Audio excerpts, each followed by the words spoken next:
মেয়েদের 9 বছর থেকে 13 বছর পর্যন্ত যৌন তরঙ্গ শুরু হয়ে যায়। পুরুষের 12 বছর থেকে 14 বছর পর্যন্ত যৌন তরঙ্গ তার মধ্যে এসে যায়। চলতে চলতে চলতে মেয়েদের 42-45 বছরে যৌন চেতনা হারিয়ে যায়। যত তাড়াতাড়ি আসে যত তাড়াতাড়ি চলে যায়। আর পুরুষদের 60-65 পর্যন্ত থাকে, তারপরে তার যৌন চেতনা চলে যায়। এই মধ্যখানে যে যৌবনটা তোমাদেরকে কেন দিলাম, আমি আল্লাহ যৌবনটা তোমাদেরকে দিয়েছি। পুরুষ তার উগ্র যৌবনের হেফাজত করবে, মেয়ে তার চাপা যৌবনের হেফাজত করবে। এবার আল্লাহ তাবারাক ওয়া তাআলা বলছেন, হে পুরুষ, তোমাকে আমি উগ্রমতি দিয়েছি। আমি জানি তোমার ভিতরে উগ্রমতি আছে, এটা আমি আল্লাহ বানিয়েছি। এটা যদি না থাকতো, কেউ নারীকে কোলে করে নিয়ে আনন্দ করে জীবন চালাতে পারত না, সারা জিন্দেগি বিবিকে মেনে নিতে পারত না। পুরুষের যৌবন যদি উগ্র না হতো, মেয়েদেরকে এত টেঁড়া বানিয়েছে, আর এত কথা বলবে, সেলাই মেশিন পর্যন্ত এদের কাছে হার মানবে। উগ্র যৌবন না থাকলে মেয়েদেরকে নিয়ে সংসার করতে পুরুষ পারত না। আল্লাহ তাবারাক ওয়া তাআলা বলছেন, তোমার যৌবনটা উগ্র। তুমি বাজারে গেছো, মার্কেটে গেছো, তুমি বাজারে গেছো, মার্কেটে গেছো, নলহাটি গেছো, লোহাপুর গেছো, ওখানে গিয়ে কারো বোনকে দেখে ফেলেছো, কারো বিবিকে দেখে ফেলেছো, কারো ভাতিজি ভাগ্নিকে দেখেছো। তোমার মাথায় যদি যৌন চেতনার উগ্রতা চলে আসে, ওটাকে নিয়ে বেশি কল্পনা করবে না, ভাববে না। ফিরে চলে এসো তোমার বিবি কাছে, লিতাসকুনু ইলাইহা ওয়া জাআলা বাইনাকুম মাওয়াদ্দাতা। ওই মেয়েটি তোমাকে উগ্র করে দিয়েছে, ওর কাছে যা যা আছে একই জিনিস তোমার বিবির কাছে রয়েছে। তোমার বিবি তোমার উগ্রমতিকে ঠান্ডা করবে। লিতাসকুনু ইলাইহা ওয়া জাআলা বাইনাকুম মাওয়াদ্দাতা।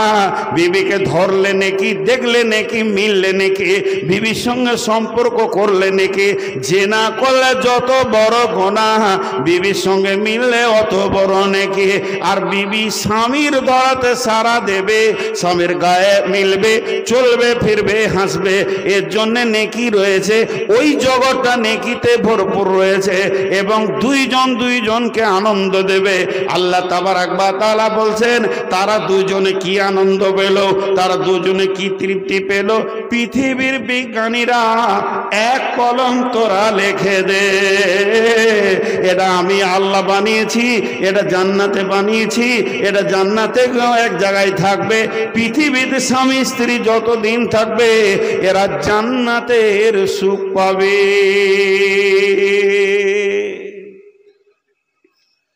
জান্নাতের আনন্দ বিবির কাছে লুকানো আছে। জি, মানুষ বোঝে না, কিন্তু ক্যাটালগ বর্ণনা করতে হবে। আজকে আমরা শেষ করে দিয়েছি ছোট্ট একটা কথা বলে, এবার দ্বিতীয় আয়াতে যাব। যারা আমার খালামাদের হাতগুলো ধরে, আমার বয়সে যারা বড় তাদেরকে বলছি, হাত পায়ে ধরে বলছি, মাফ করে দিন। পৃথিবীতে সব থেকে বেশি নারীদেরকে কষ্ট দেয় নারীরা। আপনাদের এলাকায় আছে কিনা জানি না, কোনো শ্বশুর বৌমাকে কষ্ট দেয় না শাশুড়ি যত দেয়। তার মানে মেয়েদের দুশ্মন মেয়ে। আর বোনেরা, ওদের মাথায় একটা জিনিস ঢুকে গেছে যে ভাগ্য তোর ভালো যে আমার ভাইটা ছিল বলি তুই সুখ করছিস। আমার ভাই মানে ওই ঘরেও ডিএম। বোনেরা ভাবিকে একবার ছোট হেউ করে, তুইও তো কারো ঘরে গেছিস। জি, আমার বাড়ির পাশের ঘটনা, আস্তাগফিরুল্লাহ, ঠিকানাটা বলেই ফেললাম। বোন এসে ভাইকে জ্ঞান দিচ্ছে, আর মাগরিবের নামাজ পড়তে যে আমি শুনছি, মা বাপকে দেখবি, কষ্ট দিবি না, মা বাপের কথা শুনবি। মা বাপ বয়স হয়ে গেছে, দুর্বল হয়ে গেছে, যখন যেটা খেতে চাবে এনে দিবি, এরম করবি না, মা বাপকে কষ্ট দিবি না। তো মনে হচ্ছে ফেরেশতাতে বক্তব্য দিচ্ছে ভাইকে জ্ঞান দিলে। মা বাপ বড় জিনিস। কারো কথা শুনে মা বাপকে কষ্ট দিবি না। কারো বলতে কে বলতো? কারো বলতে কাকে বলছে? ভাবিটাকে, অন্য কেউ তো লয়। কারো কথা শুনে ভাইকে কষ্ট দিবি না, ওইটা বলে বেরিয়ে গেল। তারপরের দিন রেজাল্ট শুনছি, ওই মেয়েটা যে ভাইকে জ্ঞান দিলে তার শাশুড়িকে 3 মাস হলো উঠতে দেয়নি, বাড়ির বারান্দায় একটা ঘরে থাকতে দেয়। তার শাশুড়িকে সে 3 মাস হলো বারান্দায় উঠতে দেয়নি, ওই ধারে একটা ছোট ঘরে পড়ে আছে, খেপি ধীরনে সুদনি দুটির খাবার দেয়। আহা, আর বয়স্ক মাদের একটা বিচার আপনাদেরকে শোনাই, যদি ঠিক হয় তো ঠিক বলবেন, আর ভুল হলে বলবেন যে ভুল বললেন। সেটা কি, যদি কারোর ছেলে মেয়ে একসঙ্গে বিয়ে দিয়েছেন, জি ভাই ওদের হইচই শুরু হলো কেন? মেয়েদের কুঠি কুটে পাঠে চড়া।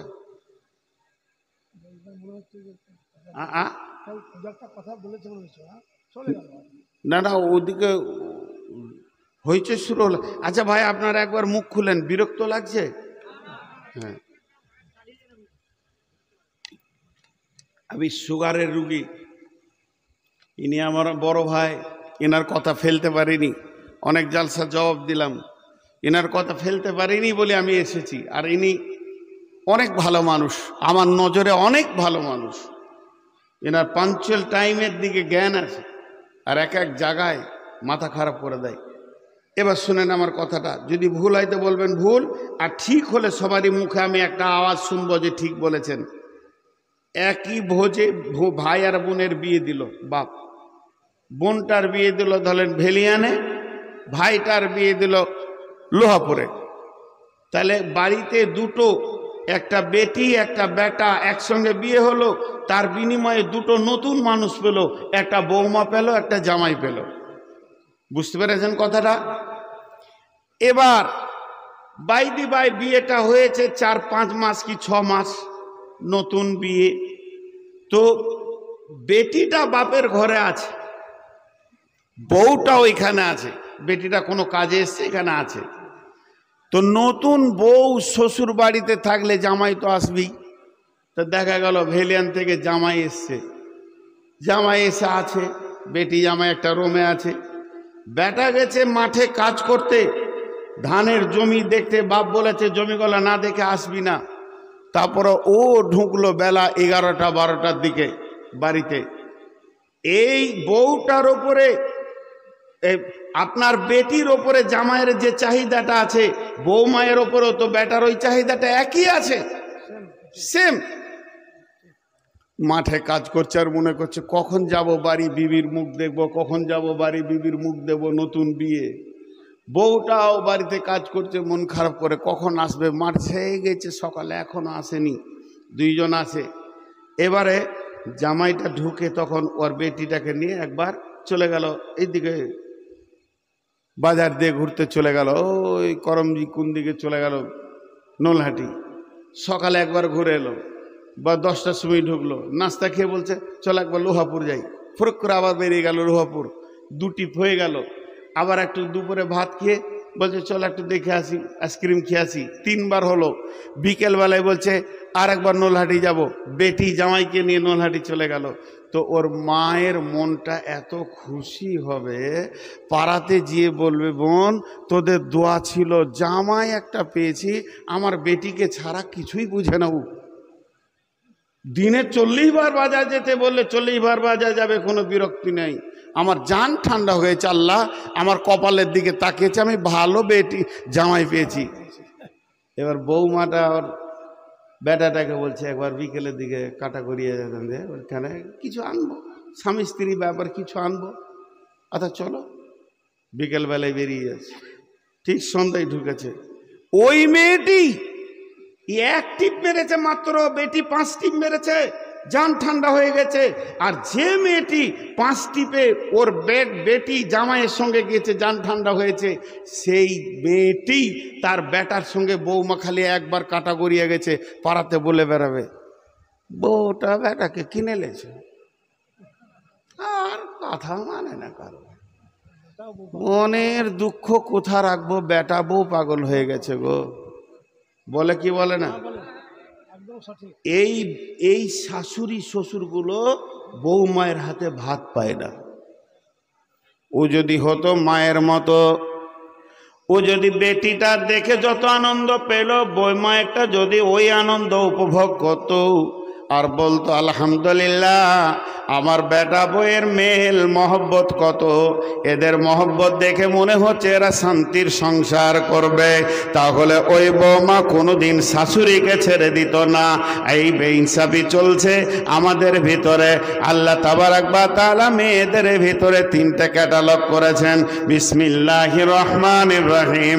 দারাবাল্লাহু মাসালাল লিল্লাযীনা কাফারু ইমরাআতান নূহ ওয়া লুতিন কানাতা তাহতা আবদাইনি মিন ইবাদিনা সালিহাইনি ফাখানাতাহুমা ফালাম ইগনিয়া আনহুমা মিনাল্লাহি শাইআ ওয়া কিলা দুখুলান নারা মা'আদ দাখিলিন।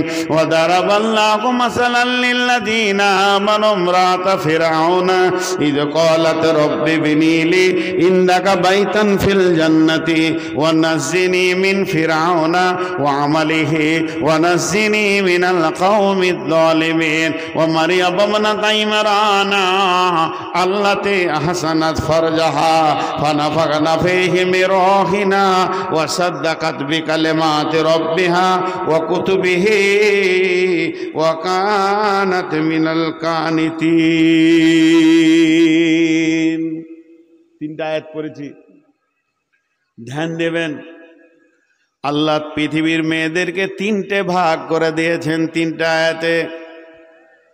সারা পৃথিবীর যত মুমিন মুসলমান মেয়ে আছে আল্লাহ তাদেরকে তিন ভাগে বিভাজন করে দিয়েছেন। নাম্বার এক, মেয়েটা বড় মেয়েটা বড় খারাপ, মেয়েটা ভালো লয়, মেয়েটা বদমাস, পর্দায় থাকে না, দিন মানে না, আল্লাহ মানে না, রসুল মানে না, কিন্তু জেনে নেন স্বামী বড় ভালো পরেশগার দিনদার। ওই মেয়েটা যদি মনে করে লাই আমার স্বামীর জন্যে আমি জান্নাতে চলে যাব, আমার পরেশগার স্বামী আমাকে জান্নাতে নিয়ে যাবে, হবে না, হবে না, হবে না।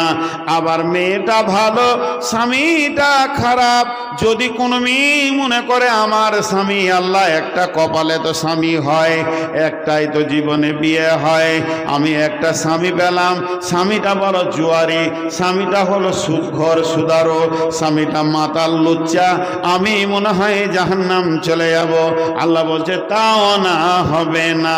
যে মেয়েদের স্বামী হয় নাই, যাদের বিয়ে হয়নি বা স্বামী মারা গেছে, স্বাধীন হয়ে গেছে, তালাক হয়ে গেছে, এই মেয়েগুলো যদি মনে করে আমাদের কেউ নাই, যা মন যাবে তাই করব, আল্লাহ বলছে চলবে না, চলবে না। এই তিনটে উদাহরণ আল্লাহ কালাম পাকে সূরা তাহরিমের ভিতরে শেষ আয়াতে দিচ্ছেন। জারাবাল্লাহু মাসালাল লিল্লাযীনা কাফারু ইমরাআতান নূহ ওয়া ইমরাআতা লুতিন কানাতা তাহতা আবদাইনি মিন ইবাদিনা সালিহাইনি ফাখানাতাহুমা ফালাম ইগনিয়া আনহুমা মিনাল্লাহি শাইআ ওয়া কিলা দুখুলান নারা মা'আদ দাখিলিন। আল্লাহ বলছেন বিশ্ববাসী রে, দুটি মেয়েকে দেখো, তাদেরকে আমি নবীর সাথে বিয়ে দিয়েছিলাম। নবী মানে পৃথিবীর শ্রেষ্ঠ মানুষ, শ্রেষ্ঠ বুদ্ধি আর পৃথিবীর শ্রেষ্ঠ চরিত্রবানরা ছিল নবী। আমি তাদেরকে নবীর মতো স্বামী দিলাম। তাহাতা আবদাইনি মিন ইবাদিনা, এমন দিলাম আমার গোলাম, আমার গোলামের ভিতরে দামি গোলামের বিবি বানালাম। তারা নবীর বিবি হলো, নবীর ছায়াতে জীবন কাটালো, নবীর বিছানায় পা দেওয়ার কারো ক্ষমতা নাই, আর তাদেরকে আমি নবীর বিছানায় শোয়ার তৌফিক দিলাম, তাদেরকে নবীর লেপে কম্বলে ঢোকার তৌফিক দিলাম, তাদেরকে নবীর বালিশে মাথা দেওয়ার তৌফিক দিলাম। মেয়েগুলো কত কপাল ভালো ছিল, তারা নবীর মতো বিবি স্বামী পাওয়ার পর তাদেরকে মেনে নিতে পারল না। তারা যারা ভমকামিতা ছিল, তাদের সঙ্গে গোপন আপাত করত, কাফের বেঈমান মুশরিক মুনাফিকদের সঙ্গে সম্পর্ক ছিল। এই থাকার কারণে আল্লাহ তাবারাক ওয়া তাআলা বলছেন ওয়াকিলা দখলান নারা মা'আদ দাখিলিন, ওই দুইজন নবীর বিবি চিরদিন জাহান্নাম যাবে। সেই নবীটার নাম কি? নূহ আর লূত। নূহ নবী লূত নবীর বিবি জাহান্নাম যাবে। জি, আমরা ভাবছি যে সে বেঁচে যাব, খুব ধ্যান দেন, ধ্যান দেন। ওয়ান আয়েশা রাদিয়াল্লাহু তাআলা আনহা ওয়া হিয়া বাকাত قال رسول الله صلى الله عليه وسلم ما يبكيك يا عائشة؟ قالت ذكرت النار فبكيت يا رسول الله. قال هل تذكرون أهلكم يوم القيامة يا رسول الله؟ قال رسول الله صلى الله عليه وسلم ثلاثة مواتنا فلا يذكرون أحد أحدا.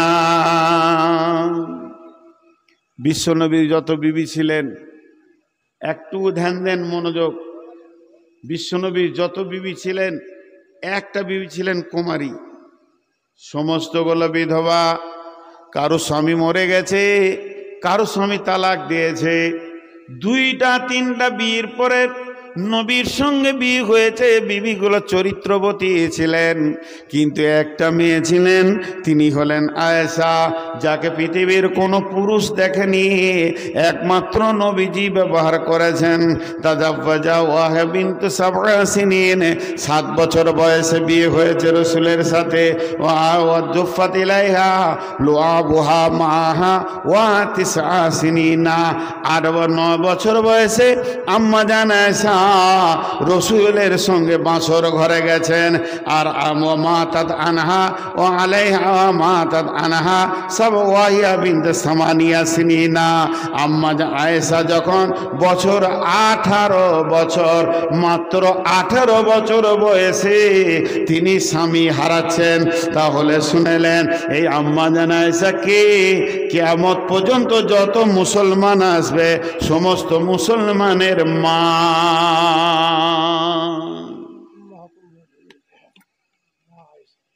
কোন সাহাবী বলেছিলেন আল্লাহ রসুলকে, ইয়া রাসূলুল্লাহ আপনি মারা গেলে আয়েশাকে বিয়ে করব।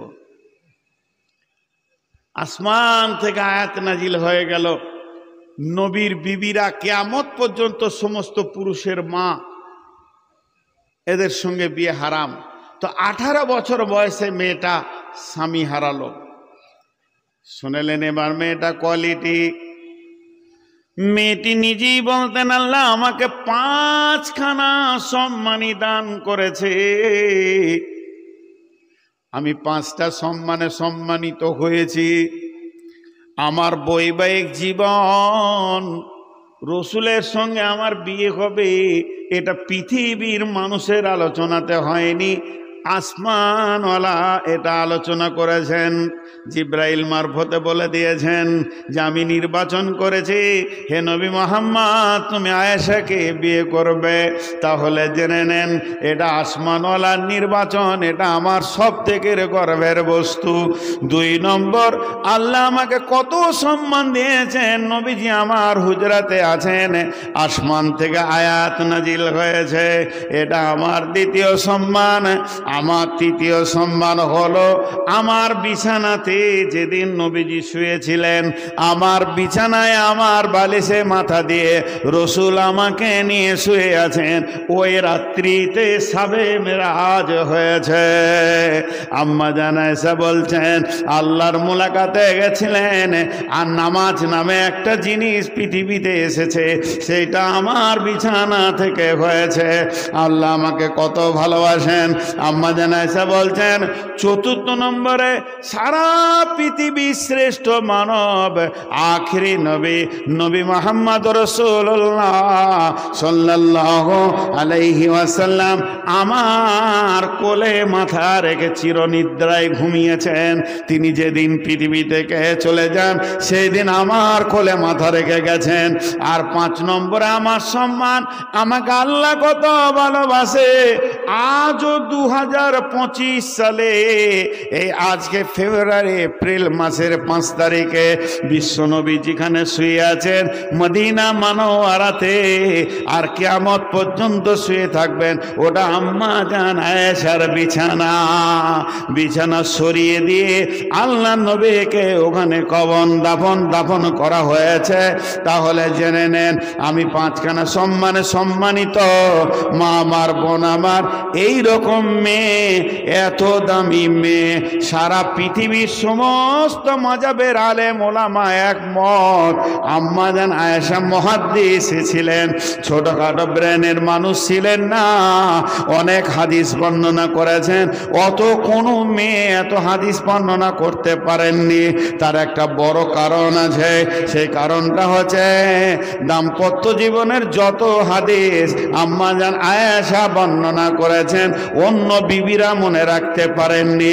বিশ্বনবী এই বিবিটা কয়েছে, একদিন হঠাৎ ডুকরে বাচ্চা ছেলের মতো কাঁদছে। এত দামি মেয়ে, কোয়ালিফাইড মেয়ে, এত ডিগ্রিওয়ালা মেয়ে যখন বাচ্চা ছেলের মতো কেঁদে উঠল, আল্লাহ নবী বলছেন, আয়েশা রে, তোমাকে কে কাঁদালো? তুমি বলো, তুমি কাঁদছো কেন? আম্মা জান আয়েশা বলছেন, ইয়া রাসূলুল্লাহ, আমি জাহান্নামের আগুনের ভয়ে কাঁদছি।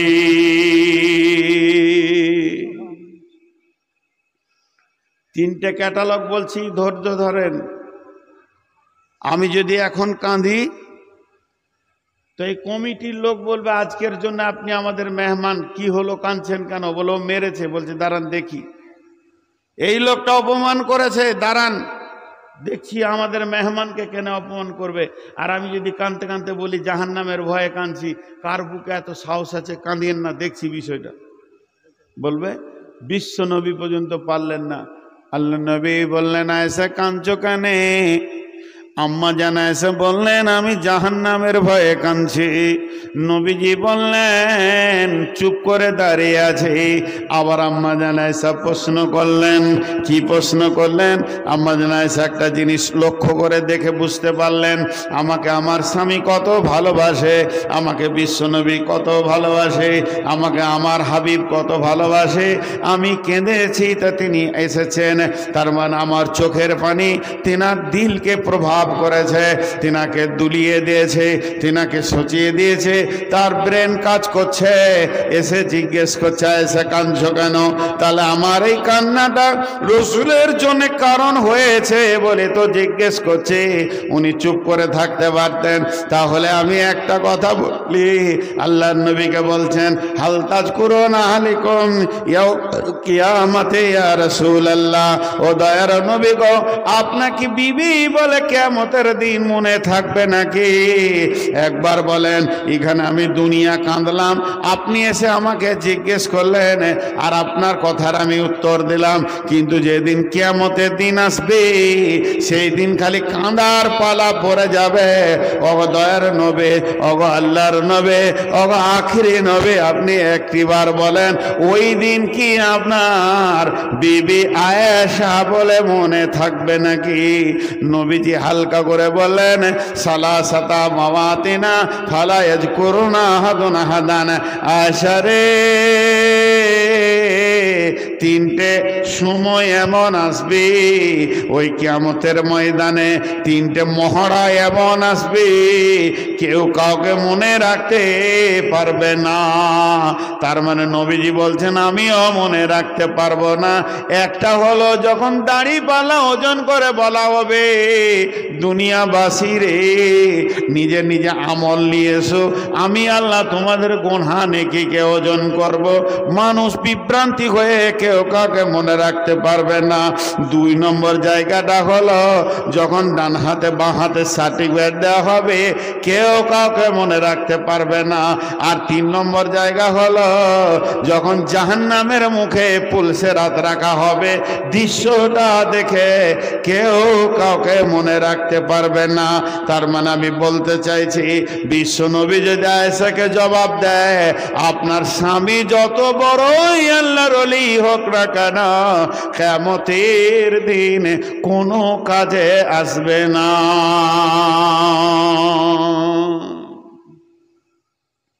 জি, বিশ্বনবী হোসেন হাসানকে কত ভালোবাসতেন জানেন?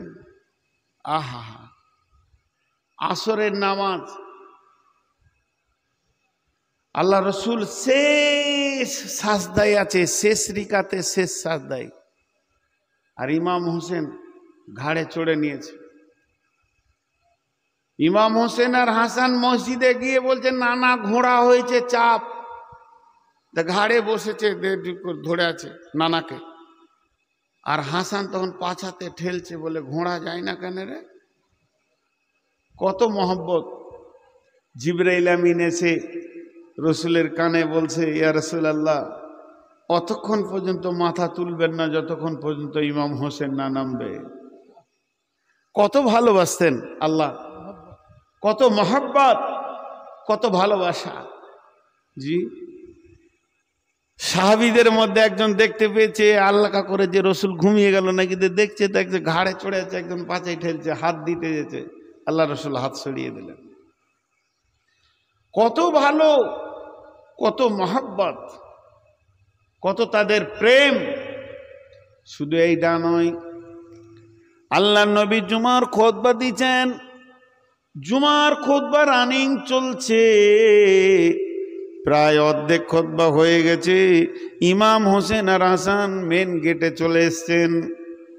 দুজন বাচ্চা বাচ্চা ছেলে সুন্দর করে সাজিয়ে দিয়েছেন ফাতেমা রাদিয়াল্লাহু তাআলা আনহা, আর বলেছেন বাবা যাও নানাজির খুতবা শুনে এসো। দুই ভাই মসজিদের গেটে যখন ঢুকছে, বিশ্ব নবী আর মিম্বারে থাকতে পারলেন না, মিম্বার থেকে নেমে এইভাবে সবকে ফাঁক করতে করতে এক কাঁধে হাসানকে নিলেন আর এক কাঁধে হোসেনকে নিলেন। হোসেন কিনে আবার মিম্বারে উঠে খুতবা দিতে শুরু করলেন। আল্লাহ আয়াত নাজিল করলেন, আল মাল ওয়াল বানুনা জিনাতুল হায়াতিদ দুনিয়া। নবী হে, মাল সম্পদ এবং সন্তান এগুলো তোমাদের পৃথিবীর আনন্দের জিনাত, এগুলো আনন্দ করার জন্য দেওয়া হয়েছে। যদি এই সন্তানগুলো না থাকতো পৃথিবীতে কারো বেঁচে থাকার ইচ্ছা করতো না। এদেরকে নিয়ে আনন্দর একটা জগৎ বন্ধু ভাইরা। আবার এই যে কত ভালোবাসা, শিশুদের মসজিদে কত অধিকার আছে আমাদের জানা নাই, শিশুদের জানা নাই, জানলে অধিকার করে বের করে নিয়ে নিত। নামাজে যদি গাল চুলকায় পারে পারে যদি এমনি করেন, টুপিটা যদি খুলে আবার পরেন, বারবার যদি হাতি করেন, ঘড়ি লাড়েন, আপনার নামাজ হবে না। এত বেশি যদি আপনি গাঘাতকে ব্যবহার করেন, নামাজ হবে না। কিন্তু মা বোনেরা শুনে নেন, আপনি নামাজ ধরে নিয়েছেন, ছোট্ট দুধের বাচ্চা যদি আপনার কাছে চলে আসে কাঁদতে কাঁদতে, এমনি করে দুই হাতে করে কোলে তুলেলেন, ওইভাবেই নামাজ পড়েন, আলহামদু পড়বেন, এক হাতে রুকু করবেন, বাচ্চা কোলে থাকবে, বাচ্চাকে নামিয়ে দিয়ে সাজদা করবেন, আবার সাজদা করে তুলে নেবেন, আপনার নামাজ ভাঙবে না। তার মানে হচ্ছে বাচ্চাদেরকে আল্লাহ একটা এক্সট্রার অধিকার দিয়েছেন। বাচ্চা হলো, শিশু হলো আমাদের ভবিষ্যৎ। একজন বড় বুদ্ধিজীবী, বিরাট বড় একজন লেখক, তিনি একজন মুহাদ্দিস, নামাজে সালাম ফেরার পর বলছে, মসজিদে বাচ্চাদের হইচই নাই কেন? মসজিদে বাচ্চাদের লাফালাফি শুনতে পাচ্ছি না কেন? তাহলে কি ভবিষ্যৎগুলো মারা যাবে নাকি? ভবিষ্যৎ মসজিদে কে থাকবে?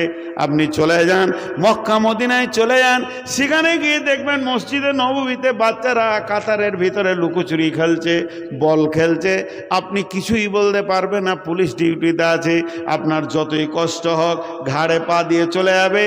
মসজিদে হারামের ভিতরে নামাজ চলছে, আর ছোট ছোট ছেলেগুলা ঘাড়ে পা দিয়ে দৌড় পালাচ্ছে, তারপরেও কিছু বলতে পারবেন না। আপনি বললে সঙ্গে সঙ্গে বাঁধা পড়বেন। তার কারণ শিশুদের মসজিদে বড় অধিকার আছে, ওরাই হলো মসজিদের ভবিষ্যৎ। আপনার জানাজাটা পড়বে ওরা।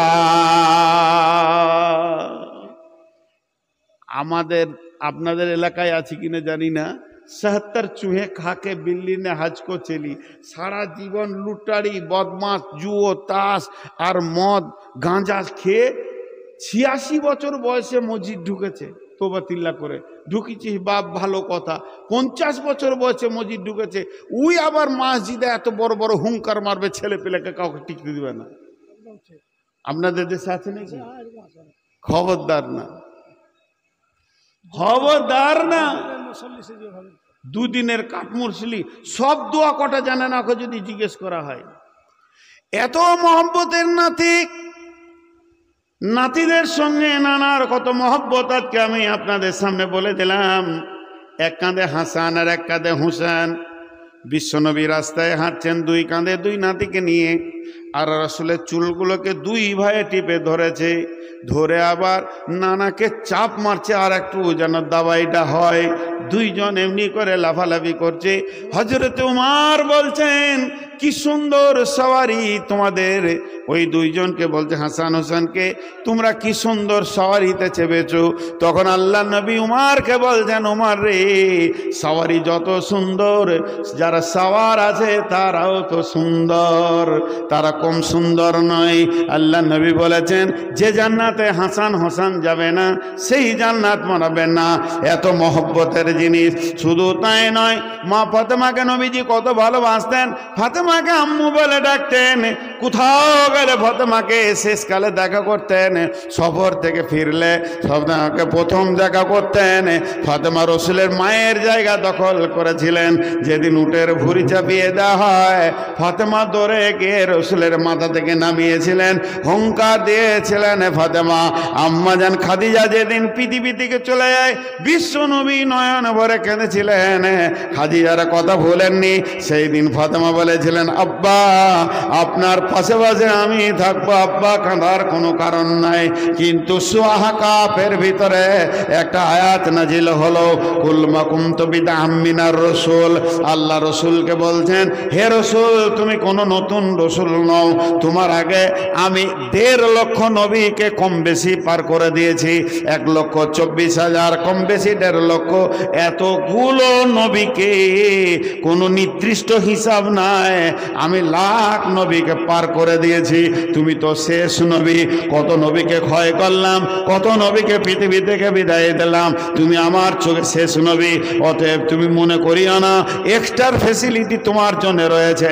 তোমার আহালকে ডেকে বলো, ফাতেমাকে, হাসানকে, হুসেনকে, আলীকে ডেকে বলে দাও, এ মা ফাতেমা, নিজের আমলে তৈরি হও। কিয়ামতের দিন নবীর বিটি ফাতেমা বলে কোনো কনসিডার করা হবে না, সেই দিন ছাড়বে না। ভাই হাসান রে, পৃথিবীতে মহব্বত, পৃথিবীতে আনন্দ। কিয়ামতের দিন নিজের আমলের ময়দানে দাঁড়াতে হবে। অতএব প্রথম যে আয়াতটা আপনাদের সামনে পড়েছি, যারা আল্লাহু মাসালাল লিল্লাযিনা কাফারু ইমরাআতা নূহ ওয়া ইমরাআতা লূতিন কানাতা তাহতা আবদাইনি মিন ইবাদিনা সালিহাইনি ফাকানাতাহুমা ফালাম ইগনিয়া আনহুমা মিনাল্লাহি শাইআ ওয়া কিলা দুখুলান নারা মা'আদ দাখিলিন। বিশ্ববাসীরে, পৃথিবীর বুকে 2টি নবীর বিবি, হযরত নূহ আলাইহিস সালামের বিবি আর হযরত লূত আলাইহিস সালামের বিবি। মা আমার, বোন আমার, বেটি আমার, এরা চিরদিন জাহান্নামে যাবে। নবী হয়েও নিজের বিবিকে বাঁচাতে পারবে না।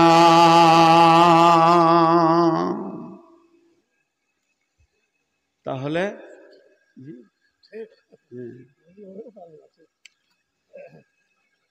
মাঝে ছোট্ট করে একটা কথা আপনাদের সামনে বলছি, আপনারা দুঃখ নিয়েন না। পরবর্তীকালে আরো কথা বলবো, আর 2টা আয়াতের তাফসীর করবো ইনশাআল্লাহ। আমি অনেক বড় রোগী, যারা বসে আছেন আর উঠিয়েন না, অনেকে চলে গেল। 2টি আয়াতের তাফসীর একটা করলাম, আর 2টা আয়াত আছে, চটচট করে দেব। মাঝে একটা কথা আপনাদেরকে এলান করছি যে আমি এই জালসার ফাঁকে ফাঁকে নিজে একটা ট্রাভেলস করেছি, যেটাতে মানুষকে মক্কা মদিনা আমি সাথে যেয়ে নিয়ে যাই।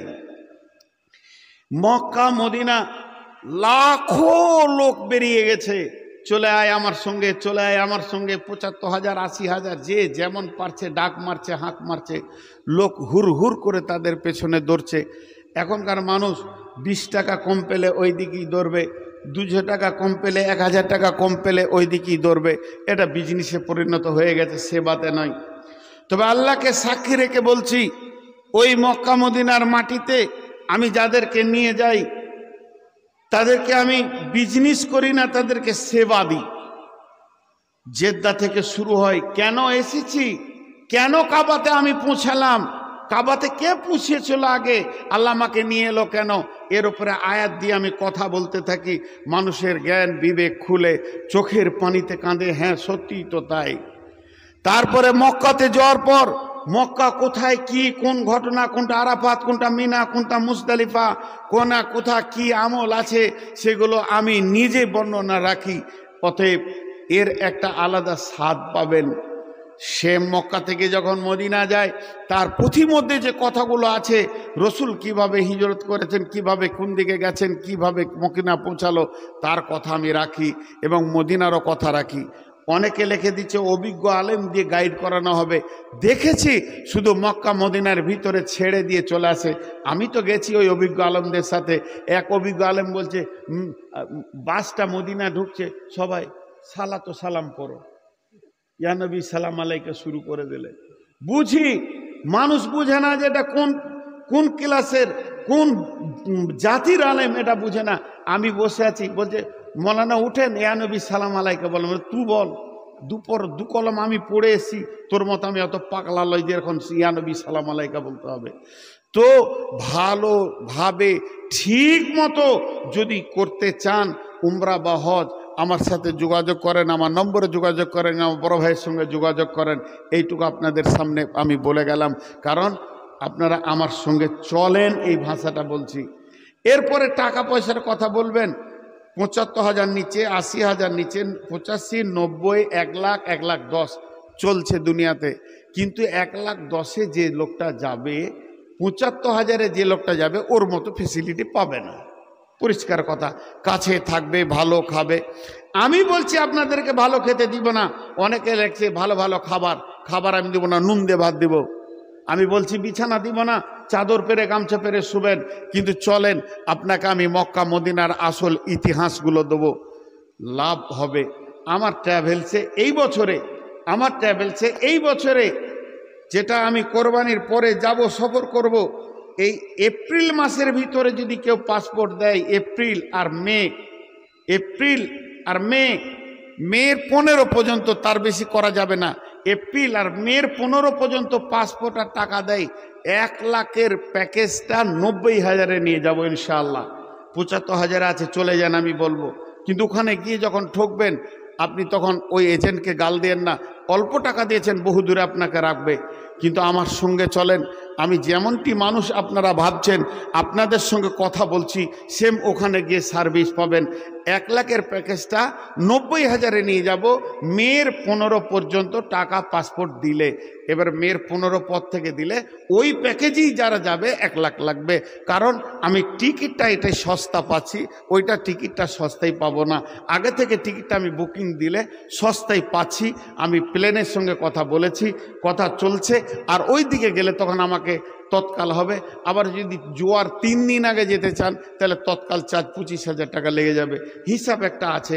তো মের 15 তারিখ পর্যন্ত, এপ্রিল মে 15 তারিখ পর্যন্ত পাসপোর্টের টাকা যদি জমা দিতে পারেন, তো ইনশাআল্লাহ 1 লাখের প্যাকেজটা 90,০০০ আপনাকে সফর করাবো। আমার কথা বলা শেষ। 2 নম্বর আয়াত, وَضَرَبَ اللَّهُ مَثَلًا لِّلَّذِينَ آمَنُوا امْرَأَتَ فِرْعَوْنَ إِذْ قَالَتْ رَبِّ ابْنِ عِندَكَ بَيْتًا فِي الْجَنَّةِ وَنَجِّنِي مِنْ فِرْعَوْنَ وَعَمَلِهِ وَنَجِّنِي مِنَ الْقَوْمِ الظَّالِمِينَ। এখন প্রথম আয়াতে যেটা আপনাদেরকে দেখালাম, স্বামীগুলো ভালো, বিবিগুলো খারাপ, তাই জাহান্নাম চলে গেল। এবার স্বামীটা খারাপ, বিবিটা ভালো।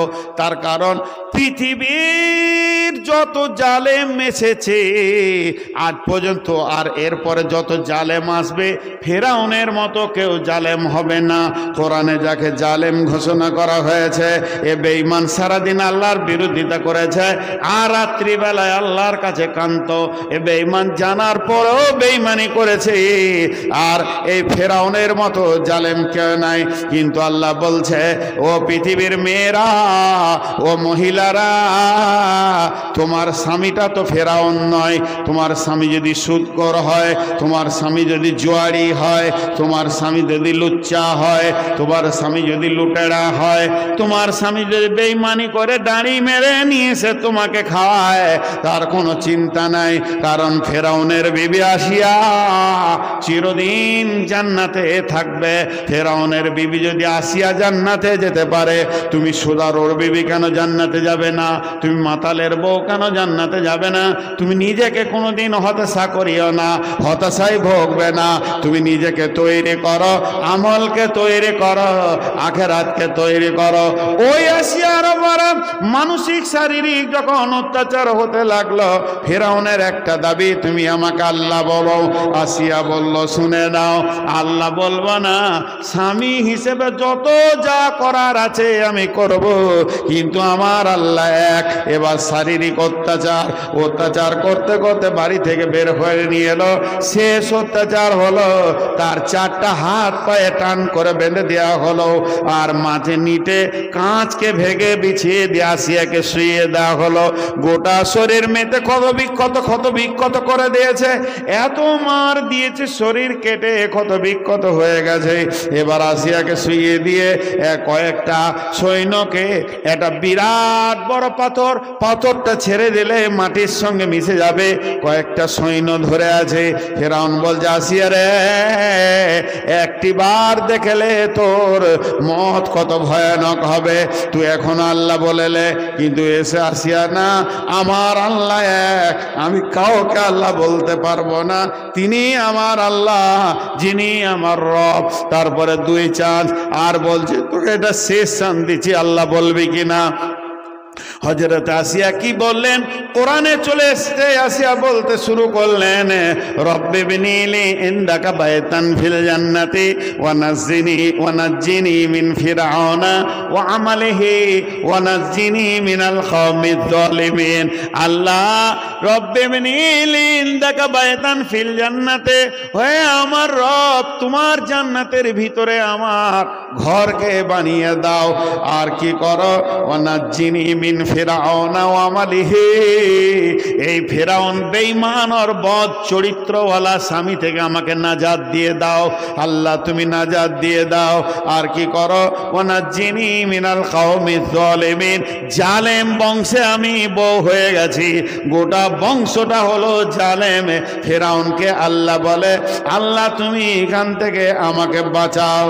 আল্লাহ গোটা আসমানকে আসিয়ার জন্য কুদরতি ক্ষমতাতে এমন করে দিলেন, জান্নাতের দরজা দেখিয়েছিলেন আর বলেছেন, আসিয়া রে,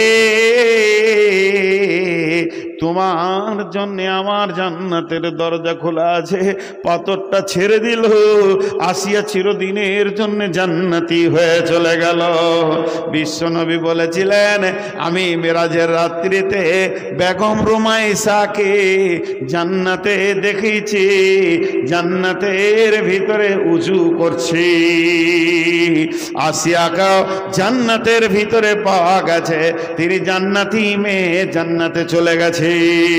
অতএব ফেরাউনের চেয়েও যদি তোমার স্বামী তো জালেম নয়, স্বামী বদমাশ হতে পারে, স্বামী মাতাল হতে পারে, স্বামী জুয়ারি হতে পারে, স্বামী সুদ খেতে পারে, এর জন্যে মা আমার, বোন আমার, আপনার কোনো টেনশন নাই। আল্লাহ স্বামীর জন্য আপনাকে জাহান্নাম দেবে না।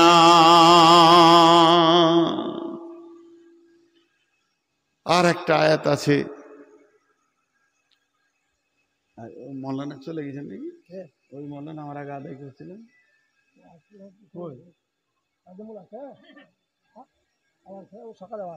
ও জি, 12টা বেজে গেল। আর একটা আয়াত তর্জমা করে আজকের মতো সমাপনী দিব ইনশাআল্লাহ। হ্যাঁ, 100। এবার যারা যুবতী মেয়ে, মানে যাদের স্বামী নাই, তারা কি করবে? আহা, ওরা ভাবছে আল্লাহ হয়তো আমাদেরকে দিয়ে বিচার করতে পারবে না। আল্লাহ বলছে শোন, বিসমিল্লাহির রহমানির রহিম, ওয়া মারিয়াম ইবনাতা ইমরানা আল্লাতী আহসানাত ফারজাহা ফানাফাকনা ফীহি মির রূহিনা ওয়া সাদ্দাকাত বিকালিমাতি রাব্বিহা ওয়া কুতুবিহি ওয়া কানাত মিনাল কানিতিন। পৃথিবীতে একটা যুবতী নারী আছে যাকে জীবনেও কোনো পুরুষ গায়ে হাত দেয়নি। একটা এমন মেয়ে আছে যাকে কোনো পুরুষ ওর গায়ে হাত দেয়নি, ভাই বাপ ছাড়া। সেই মেয়েটার নাম কোরআনে এসেছে, তার নামে একটা সূরাও আছে, মেয়েটার নাম হলো মারিয়াম। আল্লাহ বলছেন, যুবতীর দল, যত যুবতী আছো আমার বিটি, সমস্ত যুবতীদেরকে বলছি, আল্লাহ বলছে তোমাদের জন্য আমি মারিয়ামকে রেডি করে রেখেছি। সে এমন একজন মহিলা ছিল, তার গায়ে কোনো পুরুষ হাত দেয়নি। একটা কথা তিনবার বলবো, আল্লাতি হাসানাত ফারজাহা, আল্লাতি হাসানাত ফারজাহা, আল্লাতি হাসানাত ফারজাহা। এর বাংলা একদম দিতে পারবো না, হালকা করে দিছি। মেয়েদের শরমগাকে, মেয়েদের শরমগাকে, স্ত্রীলিঙ্গকে ফারজে বলা হয়। এখানে আল্লাহ ফারজাহা বলেছেন, আল্লাতি আহসানাত ফারজাহা। এই কথাটা কত সুন্দর কথা। মেয়েদের শরমগা, মেয়েদের যেটা আপনার কিনা স্ত্রীলিঙ্গ, ওইটাকে ফারজাহা বলা হয়েছে। আর আহসানাত শব্দ লাগিয়েছেন, সে তার শরমগাকে সুন্দর করে রেখেছে। আল্লাহর নজরে মারিয়ামের শরমগাটা হলো অতি সুন্দর জায়গা। কেননা সে জীবনে জীবনে বিনা লাইসেন্সে পুরুষকে দিয়ে, বিনা মহারানার পুরুষকে দিয়ে হারাম কাজ করেনি, লুচ্চামি করেনি, সে নিজের আপনার কিনা নোংরামি করেনি, সেটাকে পরিষ্কার পরিচ্ছন্ন রেখেছে আল্লাহর নজরে। আল্লাহ বলছে পরিষ্কার। মেয়েদের শরমগাকে নিয়ে কোরআনে অনেক আয়াত আছে, সূরা নূরে আছে। আবার সূরা নূরে আম্মা জান আয়েশাকে নিয়ে শুধু পবিত্রতা ঘোষণা করতে যে 11টা আয়াত নাজিল হয়েছে, তাহলে শরমগাটার মূল্য আছে। এখন একটা উদাহরণ দিব। আজকে জালসায় যে আমি আসছি, আর এই কমিটির লোক 2-3 জন ফোন করেছে আমাকে, আপনাদের ইমাম সাহেবও ফোন করেছেন। এই ফোন করা দেখে একটা আগ্রহ বুঝছি যে আমাকে কত ভালোবাসে। নেটওয়ার্কে খারাপের কারণে ভালো কথা হচ্ছিল না। তো যদি আমি বলতাম যে আমার সঙ্গে 2টো লোক যাচ্ছে, আমি এই ড্রাইভার 2টো লোক, খুশি হয়েছেন, এনারা ঠিক জায়গায় রেখেছেন, রেস্ট করতে দিয়েছেন, খাওয়ার ভালো, সব ভালো। আমি যদি বলতাম যে আমার সঙ্গে মক্কা মদিনার ইমাম আছে, তাহলে থাকার জায়গাটা আরো উন্নত হতো। হতে কি হতো না? কমিটির লোক বলতো যত টাকা লাগে ভালো জায়গায় রাখবো, কিন্তু যদি বলি কালু ডাকাত আছে, থাকতে দিবেন ভালো জায়গায়? ঢুকতেই দিবে না। গায়ের শেষে 4টা লাঠি নিয়ে লোক দাঁড়িয়ে থাকবে, বল তোর জালসা শুনবো না, এখান থেকেই ঢুক, তুই ডাকাত নিয়ে যা। কেন এই কথাটা বললাম?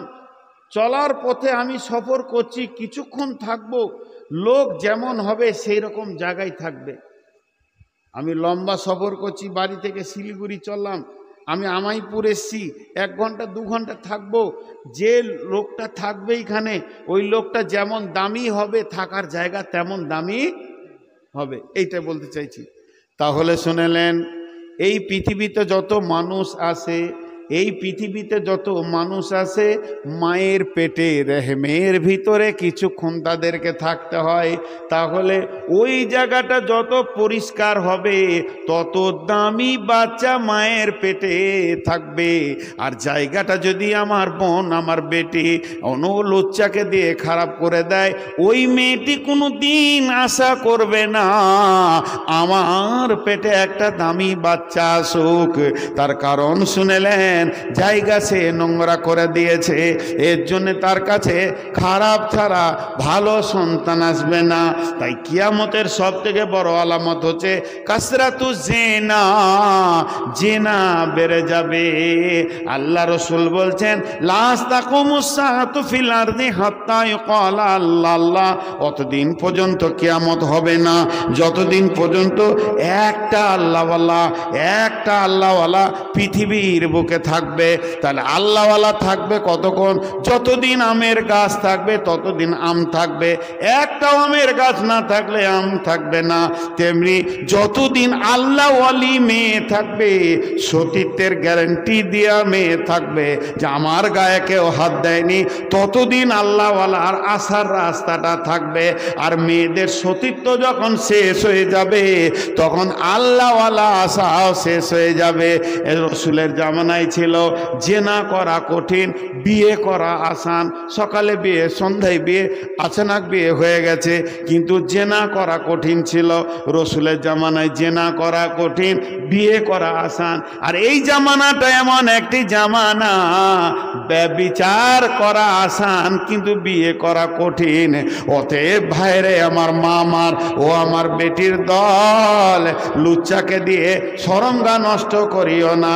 ও সাদ্দাকাত বিকালিমাতি রব্বিনা ফাকু উমর ইবনাতা ইমরানা আল্লাতী আহসানাত ফারজাহা ফানাফাকনা ফীহি মির রূহিনা ওয়া সাদ্দাকাত বিকালিমাতি রব্বিহা ওয়া কুতুবিহি ওয়া কানাত মিনাল কানিতিন। আল্লাহ ওই মারিয়ামের গোসলখানাতে জিবরাইলকে পাঠালো। জিবরাইল আমিন গিয়ে একটা সুন্দর যুবকের রূপ ধরে দাঁড়িয়ে আছে। মারিয়াম বলছে তোমার কাছ থেকে আমি পানা চাইছি, হে আমার রব, এই যুবক থেকে আমাকে পানা দাও। জিবরাইল বলছে মারিয়াম রে, আমি কোনো পুরুষ নয়, মানুষ নয়, আমি আল্লাহর ফেরেশতা, মানুষের রূপ ধরে এসেছি। আমার কোনো সেক্স নাই, আমার কোনো সেকশনও নাই নারী পুরুষের। অতএব আমি তোমাকে সুর ফুঁকে দিব। জিবরাইল ফুঁকে দিলে আর মারিয়াম ডেলিভারি হয়ে গেল। মারিয়াম বলল আমি লজ্জা রাখবো কোথা, কাকে মুখ দেখাবো? আল্লাহর হুকুম হলো মারিয়াম তুমি মুখ বন্ধ করে নাও, তোমার ইজ্জত বাড়ানোওয়ালা আল্লাহ। মারিয়াম মুখ বন্ধ করে নিলেন। পৃথিবীতে 3-4টা শিশু বাচ্চা অবস্থায় কথা বলেছেন, একবারে জন্ম নিয়ে কথা বলেছেন। মারিয়াম কোলে ছেলে নিয়ে গায়ে হাঁটছে। লোক বলছে মারিয়াম ছেলের বাপকে, এটা কেমন করে হলো? তোকে তো জানতাম বড় নেককার। সঙ্গে সঙ্গে মারিয়াম কথা বন্ধ করে দিয়েছে। হযরত ঈসা আলাইহিস সালাম জবান খুলে বলছে আমার মাকে কেউ দোষ দিবে না, আমি হলাম আল্লাহর নবী ঈসা রূহুল্লাহ। কেউ দোষ দেবে না, আমাকে আল্লাহ পাঠিয়েছেন, আমি ঈসা রূহুল্লাহ। তোমাদের কাছে আমি দাওয়াত নিয়েছি লা ইলাহা ইল্লাল্লাহ, ঈসা রূহুল্লাহ বলো, তবেই তোমরা বাঁচবে। মারিয়ামের দাম বেড়ে গেল। আজও অনেক বোন আমার আছে, বেটি আছে, যুবতী যারা খারাপ ছেলেদের দিকে চলে যায়। সত্য কথা বলতে, এই যে ভাত খায় কাগজের থালা, দেখেছেন কাগজের থালা? আমাদের বিয়ে শাদিতে ভোজে খাওয়ায়, তো কাগজের থালায় ভাত খায়। আর কড়ির থালা দেখেছেন? কড়ির চীনামাটি খুব সুন্দর, ওই থালাতেও ভাত খায়। মা বোন আমার এই উদাহরণটা শুনেন। কাগজের থালাতে ভাত খায়, কাগজের থালাটাকে ধোয়, নোংরা থাকলে এমনি করে তুলবে আবার ধুবে। কড়ির থালাতেও ভাত খায়, নোংরা থাকলে ধুয়ে দেয়, তুলে। দুইজনকে আদর করে, কাছে টানে, আদর করে, দুইজনেই মনে করে কত ভালোবাসছে খানেওয়ালা আমাকে। কিন্তু খাওয়া হয়ে গেলে কাগজের থালাকে এমনি করে ধরে ছুঁড়ে ফেলে দেয়। কড়ির থালাকে ধুয়ে ঘরের শোকেসে তুলে রাখে, দেখতে ভালো লাগে, দেখলে হৃদয় ভরে যায়। তো এই দুটার মধ্যে পার্থক্য হচ্ছে, প্রেমিকা হচ্ছে কাগজের থালা, তোমাকে লুচ্চারা ভালোবাসবে কেন? খাওয়ার জন্যে। লুটা হয়ে গেলে তোমাকে ছুঁড়ে ফেলে দিবে কাগজের থালার মতো। আর কড়ির থালা হচ্ছে স্ত্রী, ব্যবহার করবে, আবার গোসল করবে, কাছে থাকবে, ঘুরবে ফিরবে, শোকেসে থাকবে, দেখে আনন্দ পাবে। ছেলেরা তো তোমাকে চাইছে কাগজের থালা বানতে, এর জন্যে তুমি লুচ্চা হয়ে যাও না। তুমি মারিয়ামের দিকে তাকিয়ে দেখো, নিজের শরম গায়ের হেফাজত করো। তাহলে আজকে আজকে আমার টোটাল বক্তব্য ছিল মেয়েদের এবং পুরুষদের ওপরে। আমরা শুধু 3টে ক্যাটালগ দেখলাম। নবীর বিবি জাহান্নাম চলে গেল, বাঁচানো গেল না। ফেরাউনের বিবি জান্নাত গেল, তাকে জাহান্নাম আল্লাহ দিলে না। আর এক যুবতীকে চিরসুন্দরী করে রেখে আল্লাহ তার কাছ থেকে নবী নিলেন। তাহলে এখান থেকে আমাদেরকে শিক্ষা নিতে হবে।